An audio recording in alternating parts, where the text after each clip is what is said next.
Yan, no? Hola, hola. Hola, chika. Chika, hola. Magandang araw sa inyong lahat. Hola, panlaba. May sabong panlaba, hola, di ba? O perla. May alam ko, hola. Sino ka ano nito? Oo nga. Baka ole. Olay, Kaya sabon lang naman ang yun. Sa mukha, olay. di ba? Olay, di ba? Pansabon, Olay. ola? Hanapin ko yan, Marlon. Parang, meron ba? O perla. Alam ko parang Ay, meron. kumusta yung bago mong facial regimen? Hindi, isang beses ko pa nasubukan pa. Wow! Hindi, Nagka-try. binigyan ako ni Ipam eh. Sinubukan ko rin, nasan tayo? Davao? Huwag mo sasabihin. Oo, sinubukan ko sa Davao. Paalis tayo eh. Nagmamadali tayo dahil doon sa inaugural ni Mayor Baste. Hindi mo pa nababad masyado. Hindi ko nababad. Tapos, nung hinalamos ko, wala akong sabon. Kumusta yung pawis Kaya, mo magapo? Di lapot na lapot ka. Hindi ko alam, ano ba yung tsura ko? Hindi mo nga pa rin dugyot, di ba? Ikaw nagsabi niyan, ha? Talagang ganun eh. Pasensya na, kutis ng ano eh. Kutis na nakakariwasa sa buhay. And, Alam mo, naman, sa talagang maghapon. kinatagalan, magiging transparent yung ano mo, lalabas yung mga... Pero gusto ko magpa-cauterize talaga. Pag naka-ano na ngayon yan, for this. Ang dami ko ng mga warts. Nandidiri ka. Too much information. Hindi, syempre, di ba? Papa-cauterize ako. Hindi, sinasabi ko to para hindi sila magulat minsan pag lumabas Mga ano? tayo ng, alam mo yun, hindi yung chicken pox yun. At lalong hindi monkeypox. Baka bigla kang strip jacket, dalhin ka sa pero kung wag saan. niyong sasabihin na magkamukha kami ni Michael J. Fox. Grabe na yun, Marlon. Uy, sino nakapanood ng ano? Sino nakapanood ng pelikulang F1 ni paring Brad Pitt? Ganda pa, panoorin mo. Hindi ako mahilig sa F1 race, ha?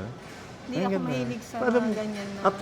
After pandemic, kagabi na lang ako nakapasok ng sinehan. First time. Ganun katagal. Ano bang huling sinihan ko? Ang huling sinihan ko, Made in Malacanang. Oo, nag-made in Malacanang tayo. Sorry, made in Malacanang nga pala tayo. After that, hindi na ako bumalik. Kung saan kumakanta ka pa ng I Just Fall in Love Again dahil meron sa harap natin na lovers. Lovers in cinema. Lovers in cinema. Marlon, Shoutout nabanggit sa ko inyo. kanina, na kapag tinuloy mo yung beauty regimen na yan, magiging malaporselana yung kutis mo. Ganun ba yun? Na magiging parang transparent, makikita ko na yung mga ugat-ugat mo. Ganun ba? Hindi ba ngayon? Kasi Konting hilod pa. Kasi yung mga ugat naglalabas sa ugat dahil pasmado na kamay ko, di ba? Konting hilod pa, Konting hilod lalabas pa. na yan. Pinkish, magiging pinkish. Hindi ko pa nasubukan. Promise, mapapansin naman to ng mga katetet kay Ebo natin. Hindi, ine-emphasize ko yung yung magiging luminous, magiging transparent dahil Marlon, nagmamaganda at nagmamagaling ang isang Martin Romualdez na nagbitiw ng salita at sinabi niya, dapat ang mga perang yan ay bantayan ninyo. Yung sa budget ba? At yung BICAM daw, gagawing open to everyone. Gawin mo So, yan. yung transparency. Gawin mo yan, ha? Gawin mo yan. At dapat siya may minutes ng meeting. Diba? Gawin Dahil mo yan. pala wala, no Marlon? Hindi Wala pala pa. ginagawa ng At hindi minutes open, yan. hindi open sa public. Hindi And when hindi you open say- sa media. Marlon, dapat kasi ganito yan. Kapag sinabing open sa public, hindi na kayo nasa isang closed door meeting Oh. na nagko-convene, no? Yes. Doon pa rin kayo sa plenaryo. Doon kayo mag-usap-usap. Kasi Marlon, no? Sa proseso ng budget creation, napakahabang oras ang ginugugol ng mga senators natin at congressmen bukod pa sa napakahabang oras na paghihintay ng bawat representative ng ahensya para sila ay maisalang at i-deliberate nila or i-defend nila ang kanilang asking na halaga ng budget para sa ahensya. Tapos, para ano pang ito ay publicize? Tapos, from the lower house, dadalhin sa upper house, sa Senado. Sa Senado, ganun din. Times 2 ang paghihintay ng oras ng bawat senador at ng oras ng bawat leaders o opisyal ng mga ahensya, no? Tapos, magkukulong kayo, and then they will agree now. Kasi it is not likely na dun sa lower house, in-approve mo 500. Pagdating sa Senate, it is likely Ibang version. na mabawasan or ma-increasean. Kasi i-insertan ng, i-suggest namin na ganito, hindi nyo natupad yung ganitong project last year, ako ang nag-suggest nun, dadagdagan ko kayo ng ganito. It is likely na mag-increase. Tapos para magkulong lang kayo sa isang kwarto, tapos iibahin din ninyo kung ano yung mga narinig na ng publiko, mali naman yun. Kaya nga maganda pa na isa publiko to. Maganda to. Hindi kailangan ng plenaryo. Kasi plenaryo, alam ko may rules sa ganyan. Mm. Open lang, kahit sa isang malaking committee room, tapos open sa public, open sa media, and Live. stream. Oo. Para tapos, pati yung transcript, yung minutes ng meeting na yun, dapat recorded. When you say live, may transcript, dapat each of them may mic para yung nasasabi, Correct. di ba? And meron talagang mga naka-assign na transcribers sa bawat committee hearing yung nakikita natin. May mga transcriber dyan. And Oo. kahit lalo sa mga session. Kaya lang, Marlon, kasi ang nagiging problema minsan, actually madalas, yung trust issues na nga ng maraming tao dito sa mga opisyal na to. Kaya nga maganda nga kung isa publiko to kasi dito rin natin makikita kung sino mga kongresista, kung sino mga senador ang pinipilit yung ganitong klaseng budget. Kaya nga. Kung sino naman ang tumututol. Kaya nga, pero ang pinipilit kong gustong sabihin dito, dahil may trust issue tayo, malay mo, sinabi natin na may BICAM. Yan yung magko-convene na yung dalawang, di ba, houses na magkakaroon ng closed door meeting. Originally, yung sa BICAM na yan. What if dun sa publicized or public conference na yan, prior to that, nakapag-meeting na, doon pumapasok ang trust issue. Dahil nga may trust issue, magkakaroon tayo ngayon ng mga haka-haka sa mga isip natin. Baka yung pinapublicize nilang yan, malinis na yan.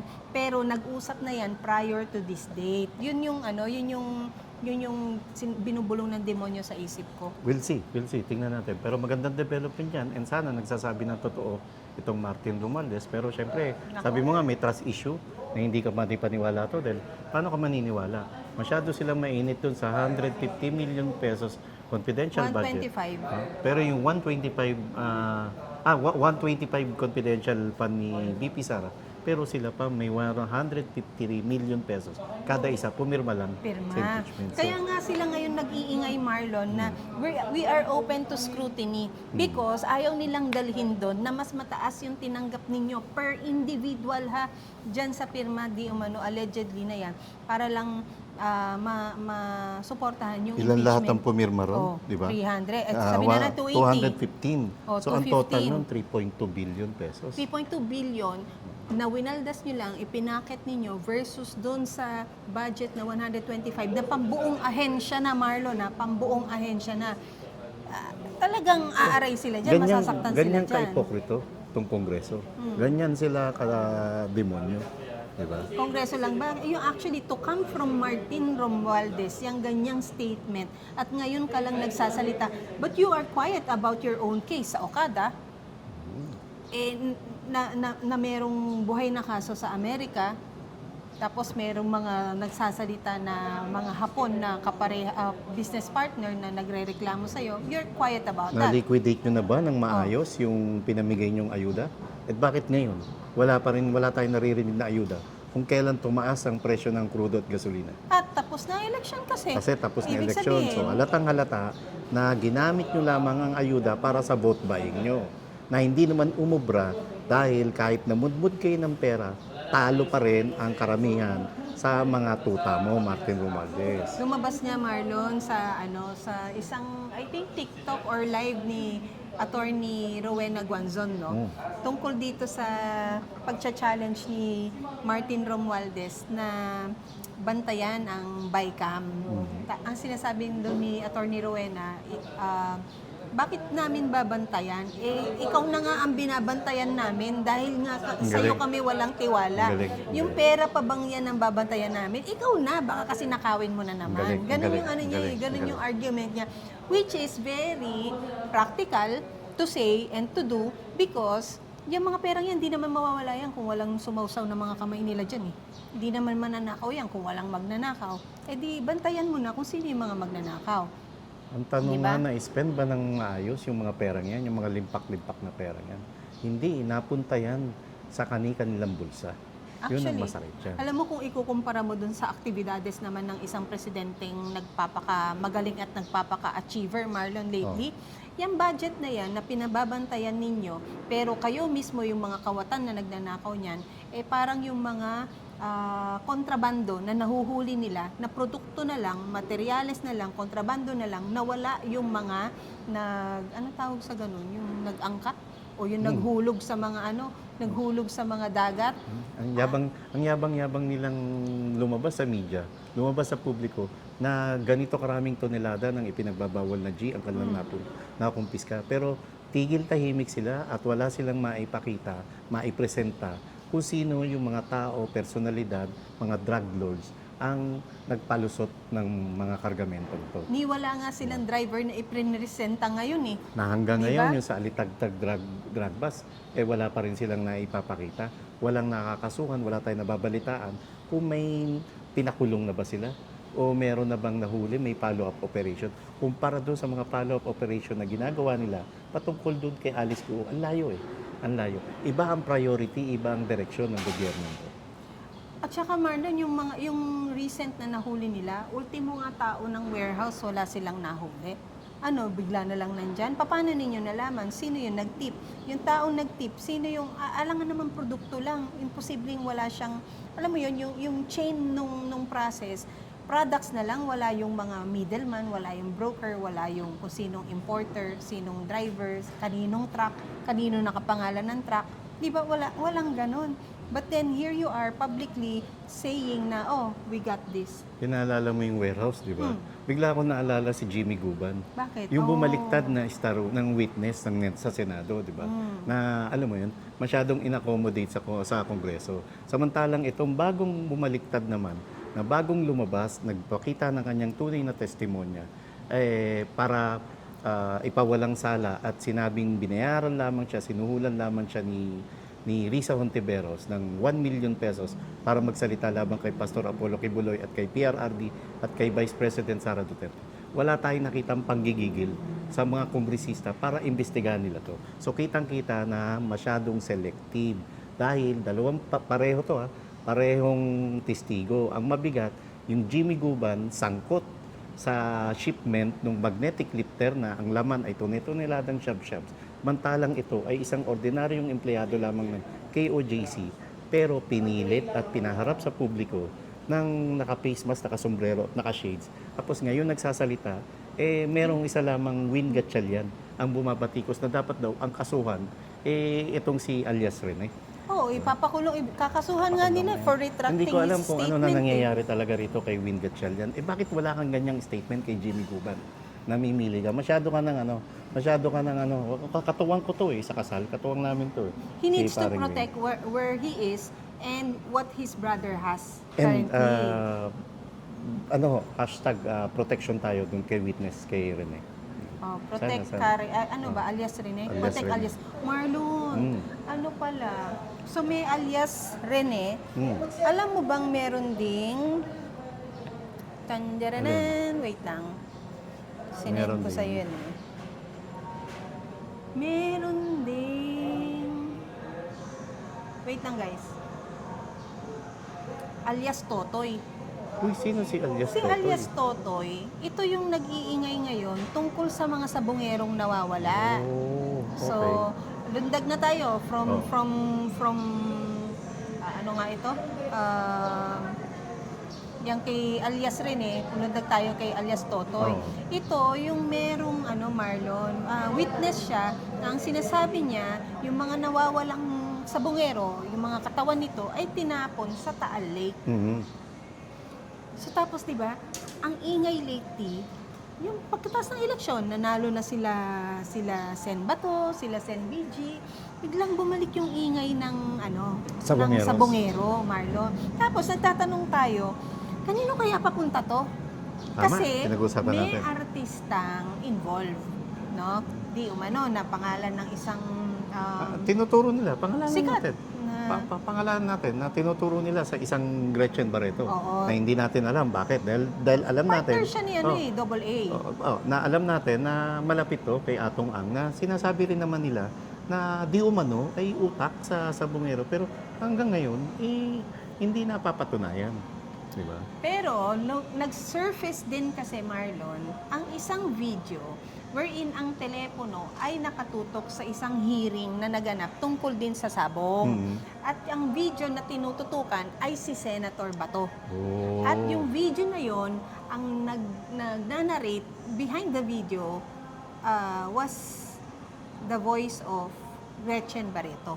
Mhm. Ang sinasabi niya, ang mahal ng relo ng isang Bato de la Rosa, ha? Ganun siya. Tapos, meron siyang binanggit na pangalan na sabi, di ba mayroong pang-balance sa'yo to? Ito nagtatalpak. Anong talpak? Sabong.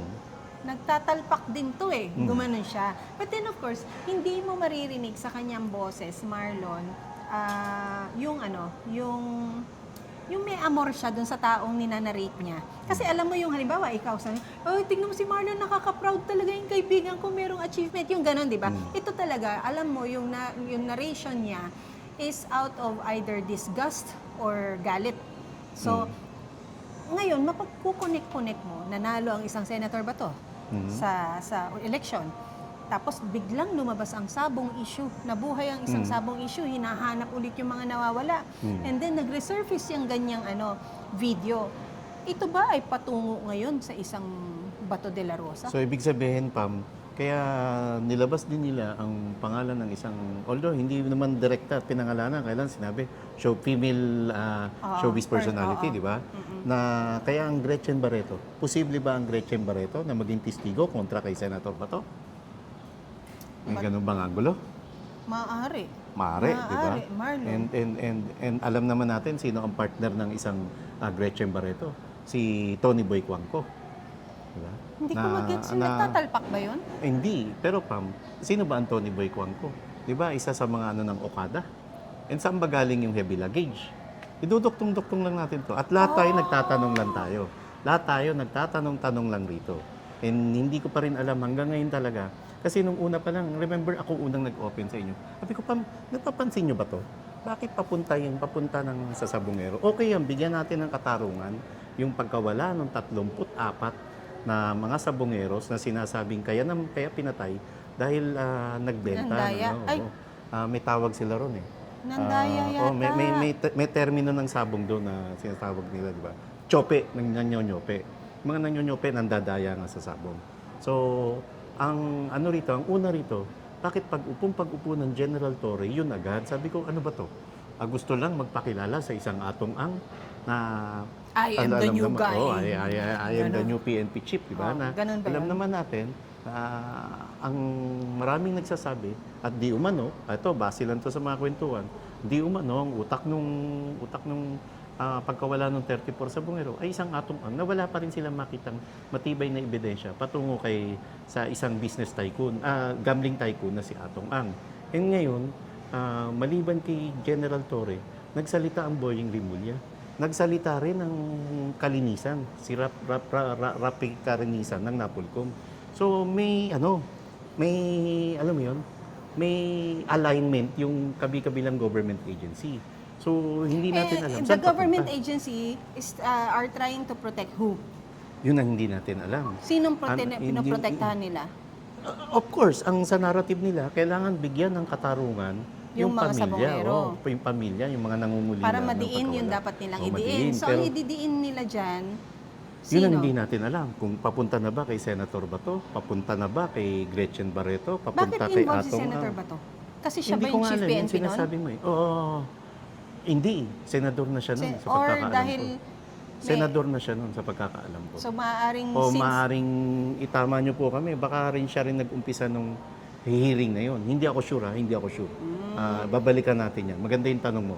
Bakit nga kay kasi Senator papunta Bato? sa kanya? Kasi Pam, alam naman natin na mainit. Kung ako tatanungin mo, alam natin na mainit ang dugo ng Palasyo ng Malacanang, ng gobyernong ito, kay PRRD at sa mga malalapit kay PRRD. Sino unang-unang malapit at matapang ngayon na nagsasalita patungkol sa mga kabulastugan ng gobyerno, kundi si Senator Bato. So, kung ikukumpara mo yung Senator Bato sa tapang, kumpara kay Senator Bongo, higit na matapang ang isang Senator Bato. wala. Panindigan na lang ni Sen BG yung pagiging silent worker niya Yeah, kaysa maging matapang siya, di So, ba? ano yung sabi mo? So, Ibig sabihin, kung halimbawang ang direction ay kay Senator Bato at maaaring kung siya nga ang nag-start ng hearing, tapos alam mo yon, yung patay na yung kaso ng ICC na isasakay siya sa eroplano and all, just to get even,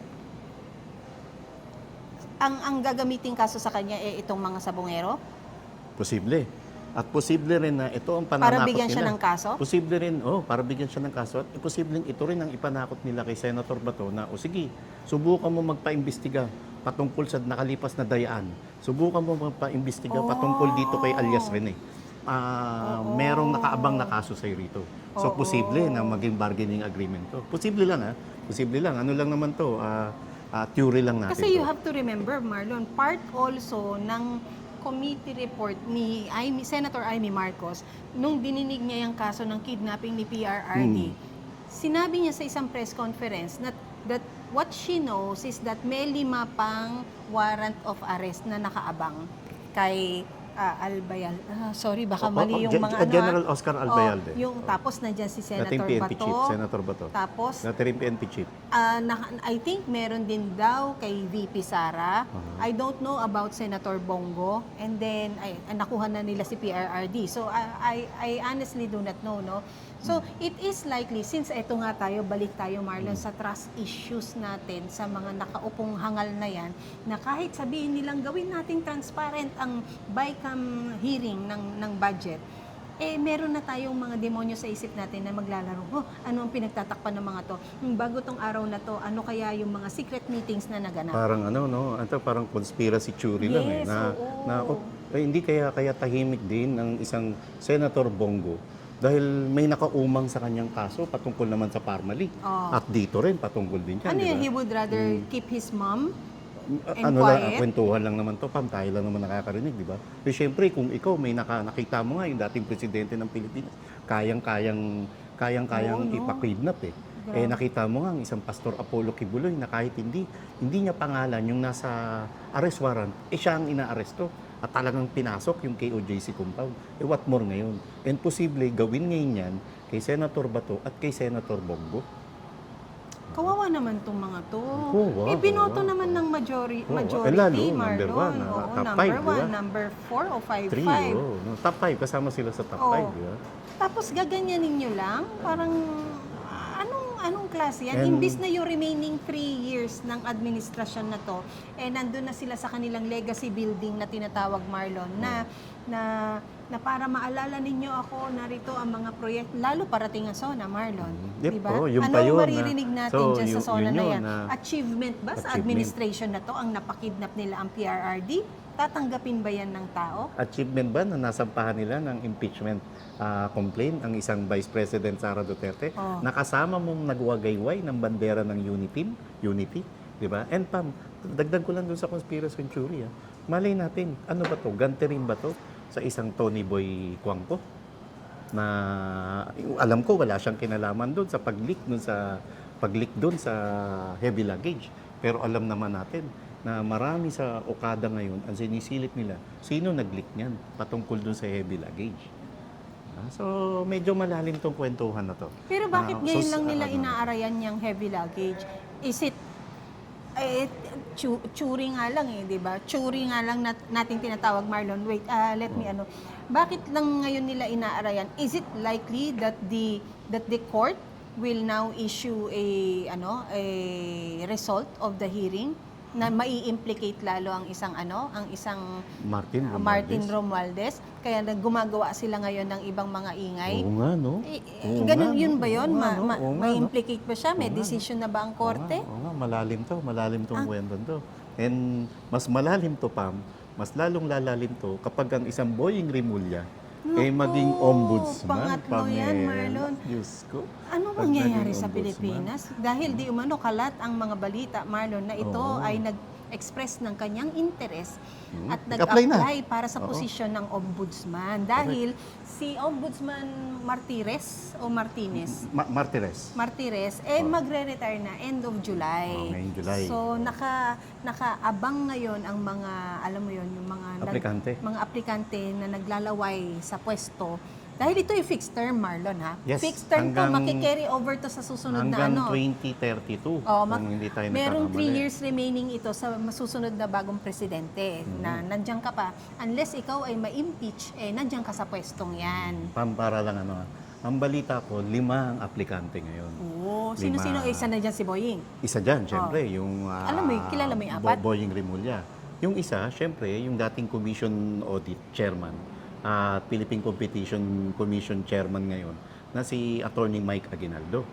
Oo. Tapos si Attorney Jojo Cadiz na malapit sa pamilya Marcos and USEC siya ngayon ng Department of Justice. Tapos meron pang dalawa, si Justice Samuel Gaerlan na dating Sandigan Bayan presiding judge. Appointed nino yan, panahon nino. Si Gerlan. Hindi, Justice Gaerlan ng Supreme Court. Tapos yung dating presiding justice ng Sandigan Bayan, si Justice Faith A. Econg. Ito ang catch. Doon sa apat, wala tayong masasabi pa sa ngayon Doon sa apat kay Gaerlan, kay Econg, kay Cadiz at saka kay Aguinaldo. Kasi ba? Naalala ko si Bonifacio. Si Mike Aguinaldo. Pero yung kay Boying Pam, unang-una Sa kanya ka lang may masasabi. Oo unang-una, syempre anong tatlong basic requirements? May ombudsman clearance ka ba? Tayo Pam, nung sa PCO, inanapan tayo ng ombudsman clearance. Sandigan Bayan clearance. Paano ka mabibigyan ngayon ng ombudsman clearance kung ikaw mismo may kaso sa ombudsman? Na sinampa ni Senator Amy Marcos base doon sa committee report na inilabas niya. Na kasabot siya sa kidnapping. Kasabot siya doon sa kidnapping kay PRRD. Tapos, pangalawa, fit to work ka ba? Diba? Yung health Diba? Yung health condition mo. Ano kaya ang health condition Kung physically fit ka, mentally fit ka. Dahil alam naman natin na may taglay na karamdaman ang isang Boying Rimulya. At higit sa lahat, ikaw ba ay merong good moral character na alam natin, wala tayong nakikitang ganun kung may good moral character ang isang Boying Rimulya. Hindi kaya ang pambabakod niya sa pwestong yan para maisalba din ang sarili niya? Posible. At hindi kaya pag binigay sa kanya yan para mautusan siya ng sobra-sobra ng gobyernong ito Para protektahan yung mga kasong isinampa laban sa kanila at benggahan, balikan at pahirapan yung mga taong gobyerno na kumakalaban naman sa kanila. Wala na. Nasaan na yung dyan, Marlo? Nasaan na yung independence ng ahensyang yan? Wala na, Pam. And alam mo, Pam, nakasubaybay ngayon dito yung mga yung community ng judiciary. Kasi maraming higit na karapat-dapat at maraming higit na dapat na maitalaga bilang ombudsman maliban kay Boying Rimulya. At pag nangyari ito, tuluyan na pati ang judiciary branch ng government ay nababoy at nawalang yana ng gobyerno nito. Who decides? Presidente ng Pilipinas. Wala Presidente na. ng Pilipinas. Ayan, balik tayo sa trust issues, Trust Marlon. issue, Pam. Yun ang hindi malayo Bakit nga ang isang General Torre bigla rin ginawang PNP chief, di ba? Yun yung reward. Abangan natin Di ba? to. Baka naman reward. Marlon, sorry, nabanggit ko yung reward Okay, oo. Namamayagpag ngayon sa bago niyang pwesto ang isang General Torre. Siya ngayon ay isa ng Chief PNP Master. Master? Hindi. PNP chief. PNP Chief na siya, di ba? Allegedly, it is said na reward niya ito for performing and executing the kidnapping of PRRD. Di ba may tatlo pang involved dyan? Dalawang Remulla, magkapatid, at yung defense, si Anyo. Si Anyo. At si- Na hindi na raw nagpapasok, ha? At si Chodoro. Oo. Chodoro was involved o si Anyo lang? Si Anyo and Gibo. Sino ngayon ang naniningil ng reward? Pangalawang naniningil. Kasi na-achieve na ni Tori yung kanya No? Allegedly, na-reward ito Maybe deserving naman yung mama. Let's give it to him. Execute nga niya yung kidnapping Probably he's deserving. Kung utos yon and then he executed it well, then he deserves the reward. Does Boying now deserve also the reward to be assigned another title sa gobyernong ito as ombudsman, makapangyarihan ng ombudsman, alam mo yan, Marlon. Naman. At saka fixed term to. Fixed term, oo. Fixed term to. And tingnan natin. Pero pag nakuha to ni Boying, I don't think na matatapos niya ang termino niya. Why? Lalo, Pam, lalo. Why? Lalo Anong reason? pagka naging presidente na ang Sara Duterte. Kasi impeachable yung pwesto niya.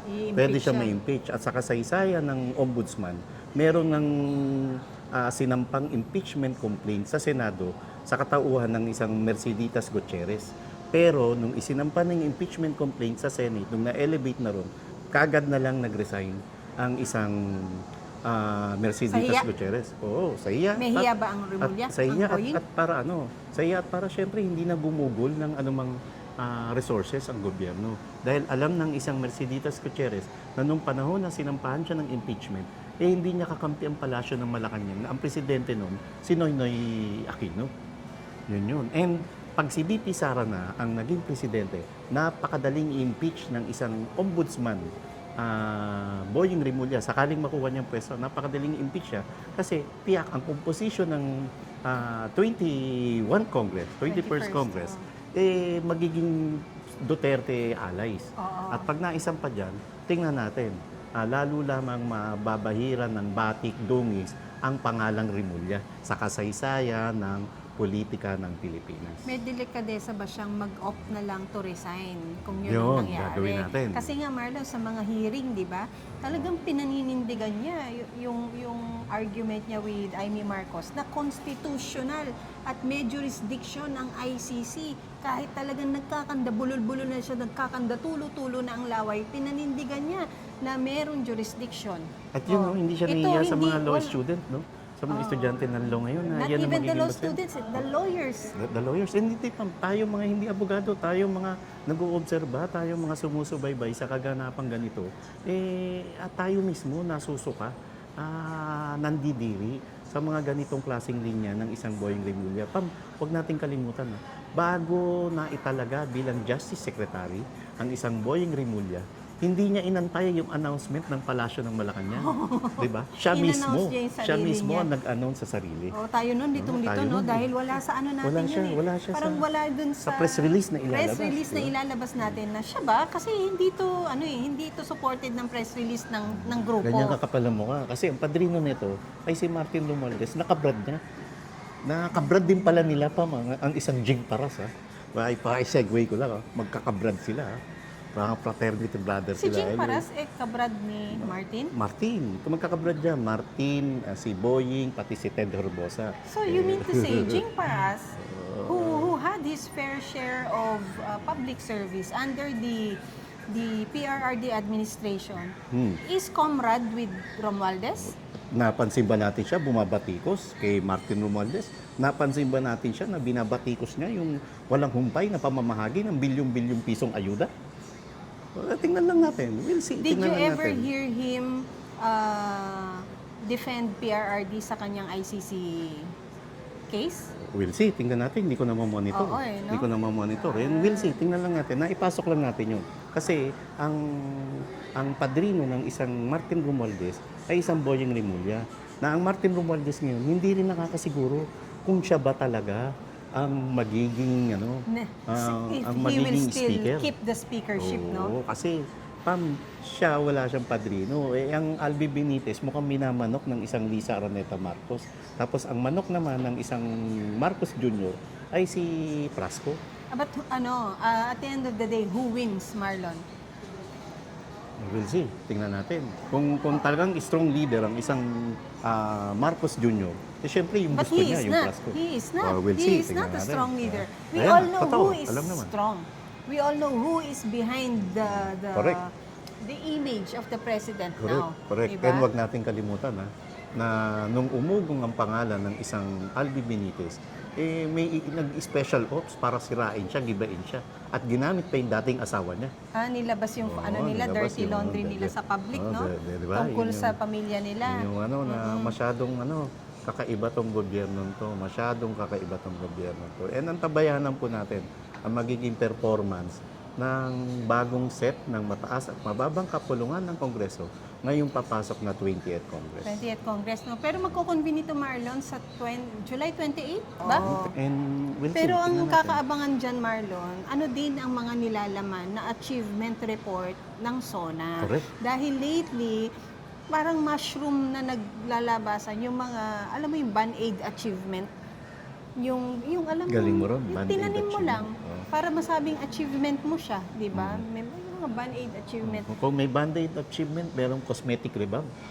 Meron ding yan yung sinabi ni Atty. Vic na lahat ng pagbabagong ginawa mo sa gabinete mo, isa lang naman pala ang target mo o dadalawa, di ba?